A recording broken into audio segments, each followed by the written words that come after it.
কবিতাটা হলো কুমোর পাড়ার বাবা গরুর গাড়ি বোঝাই করা কলসি হাঁড়ি, গাড়ি চালায় বংশীবদন, সঙ্গে যে যায় ভাগ্নে মদন। হাট বসেছে শুক্রবারে আর বক্সিগঞ্জের পদ্মা পারে। কত সুন্দর তত্ত্বটা লুকিয়ে আছে জানেন? কুমোর পাড়ার গরুর গাড়ি বোঝাই করা কলসি হাঁড়ি। কুমোর যেমন হাঁড়ি কলসি বোঝাই করে হাটে বিক্রি করতে যায়, ভগবানও আমাদের দেহ গাড়িটা দিয়েছে। এখানেও নানা হাঁড়ি কলসি আছে। এই যে দুটো হাত, দুটো পা, বলার মতো বদন, দেখার মতো নয়ন, আর শোনার মতো দুটো কর্ণ দিয়েছে। নানা অঙ্গ প্রত্যঙ্গ দিয়ে এই দেহটাকে দেহ গাড়িটা ভরে দিয়েছে। তাই বলল কুমোর পাড়ার গরুর গাড়ি বোঝাই করা কলসি হাঁড়ি, গাড়ি চালাই বংশীবদন।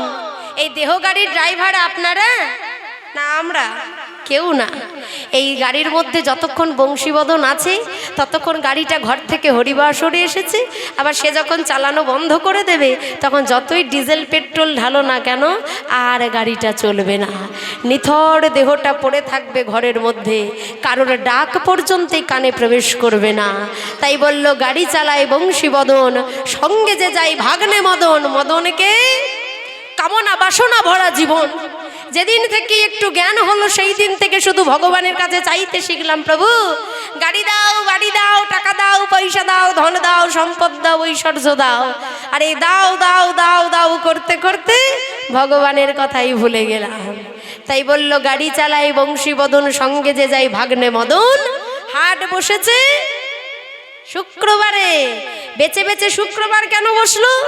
মহাজন বলতে তবে শোনো, সোমবার হলো ভবে আসার কাল, মঙ্গলবার শিশুকাল, বুধবার যৌবনকাল, বৃহস্পতিবার বার্ধক্যকাল, আর শুক্রবার হলো ইহ ভব ছেড়ে যাবার কাল। নিতাই গৌর হরি বল, হরি বল, হরি বল। তাই যে সময় চলে যায় সে সময় আর ফিরে আসে না। হরি ভজার সময়, হরি বলার সময় যায় রাধে। তাই তো মহাজন বলছে একবার দুটি বাহু তুলে বলবেন। যাদের হাত আছে তারা তুলবে না, যাদের নেই তাদের তোলার দরকার নাই। জয় রাধে। আছে তো সবাই? সকলে মিলে বলবো হরি হরয়ে নম কৃষ্ণ যাদবায় নম, যাদবায় মাধবায় কেশবায় নম। সবাই মিলে হরি হরায় নম কৃষ্ণ যাদবায় নম, যাদবায় মাধবায় কেশবায় নম। হরি হরয়ে নম কৃষ্ণ যাদবায় নম, যাদবায় মাধবায় কেশবায় নম। হরি হরায় নম কৃষ্ণ যাদবায় নম, যাদবায় মাধবায় কেশবায় নম। গোপালে গোবিন্দ নাম শ্রী মধুসূদন, গোপালে গোবিন্দ নাম শ্রী মধুসূদন, গোপালে গোবিন্দ নাম শ্রী মধুসূদন, গোপালে গোবিন্দ নামে শ্রী মধুসূদন। গিরিধারী গোপীনাথ মদন মোহন। হরি হরায় হরয়ে নম কৃষ্ণ যাদবায় নম, যাদবায় মাধবায় কেশবায় নম। জয় রাধে। আচ্ছা, এরা বলবেও না বাজাবেও না, আপনাদের বলতে হবে। বলবেন তো? সবাই বলবেন? বা বাবা, সকলে মিলে বলবো হরে কৃষ্ণ হরে কৃষ্ণ।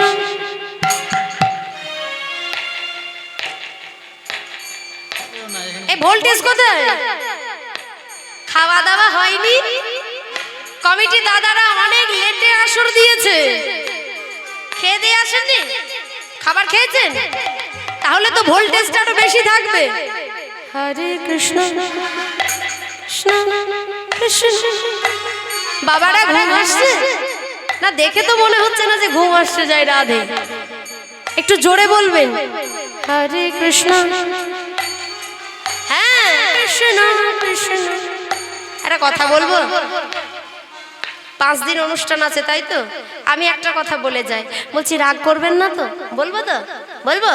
বলছি এই গ্রামে শাশুড়ি বৌমা ঝগড়া হয় না? তখন গলার ভোল্টেজটা কেমন থাকে? ফুল ভোল্টেজ। জয় রাধে। সেই ভোল্টেজটা একটু বের হবে নাকি? দেখা যাক হয় কি না হয়। হরে কৃষ্ণ। হ্যাঁ, কৃষ্ণ কৃষ্ণ হরে হরে, হরে রাম হরে রাম, রাম রাম হরে হরে। হরে কৃষ্ণ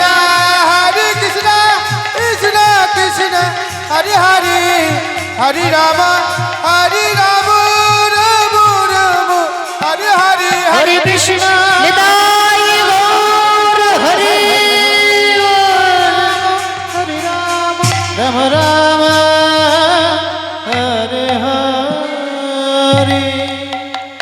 যেখানে হয় হরিনাম সংকীর্তন সেটাই হলো নববৃন্দাবন নবদ্বীপ ধাম।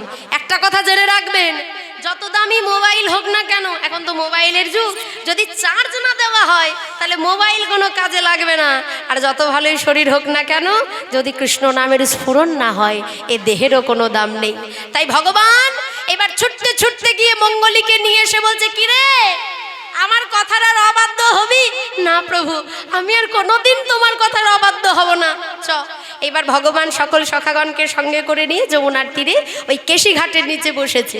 এমন সময় বলছে, এই শুভল, এই শুভলা, এদিকে শোন।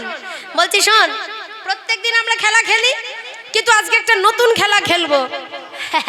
ও কানাই, আজকে আবার কি খেলা খেলবি রে? খেলাটা কি জানিস?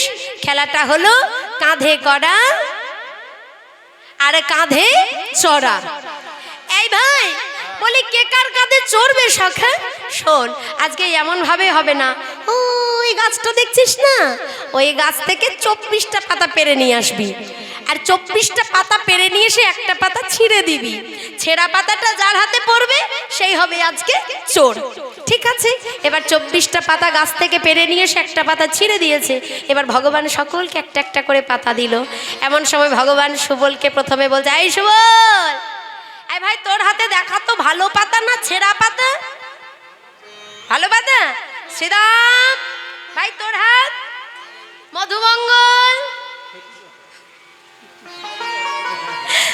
বসুদা, আমার বসুদা, তোর হাতে কি পাতা রে ভাই? আমার হাতেও ভালো পাতারি। তাহলে সবার হাতেই ভালো পাতা, তবে ছেঁড়া পাতাটা কোথায় গেল বলতো? এমন সময় সুবল বলছে, এই কানাই, বলি তোর হাতটা একবার দেখাবি না? গোবিন্দ বলছে, থাক না, আমার হাতটা আর দেখতে হবে না। দেখা বলছি, যেই না বলেছে দেখা বলছি, এমন সময় ভগবান বলছে, থাক না, আজকে আর আমার হাতটা নাই বা দেখলি, দেখাবি না, তাহলে খেলা হবে কি করে? এমন সময় আজকে সকলে বলছে, কানাই তোর হাতটা দেখা। আর এমন সময় ভগবান কি করলো? সবার মধ্যে নিজের হাতের মুঠোটা খুলেছে। আর যেই না নিজের হাতের মুঠোটা খুলেছে, দেখে কৃষ্ণের হাতের পাতাটাই ছেঁড়া। আর কৃষ্ণের হাতের পাতাটা ছেঁড়া দেখে চিৎকার করে বলে, কানাই চোর, কানাই চোর, চোর, কানাই চোর, কানাই চোর, আরে কানাই চোর। আরে এই সুবল, যখন আমি ব্রজগোপীদের ঘরে ননি চুরি করে আনি, তখন হাত চেটে চেটে খাস, তখন তো বলিস না কানাই চোর। আর আজকে আজকে চোর হয়েছি বলে তোদের বড় আনন্দ হচ্ছে না? ভগবান মনে মনে চিন্তা করে লই, ওরে সুবলে রে, আমি যাহাই কর্ম করি, যাহাই কিছু করি, আমার কোনো উদ্দেশ্য থাকে। বৃন্দাবনে সকলেই আমার চরণে সেবা করে, তারা যে কি সুখ পায় আমি তো তা কোনো দিনই জানি না ভাই। আমার হৃদয়ে যে বড় পাষাণ, বড় কঠিন আমার হৃদয়, পাথরের মতো শক্ত আমার এই হৃদয়। তাই আমি তোদের মতো ভক্ত চরণে আমার হৃদয়ে পাবো বলে আজ এমন খেলা খেলেছি। সুবল, এই সুবল, আই ভাই আমার কাঁধে চোর।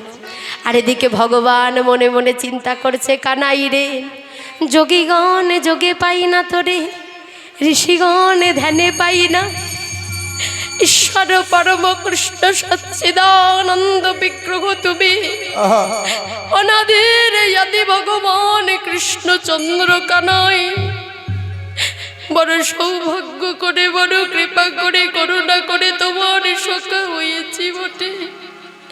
কিন্তু বলো বলো, তোমার হৃদয়ে মাঝে, তোমার হৃদয়ের মাঝে আমি আমার চরণে কেমন রাখিব, রাখিব। ভগবান বলছে, সুবল আই ভাই। এবার সময় কি করলো? আজকে ভগবান যেই না সুবলকে ডেকেছে, সুবল এবার কাঁধে চড়েছে। কিন্তু কেমন ভাবে চড়েছে জানেন বাবা?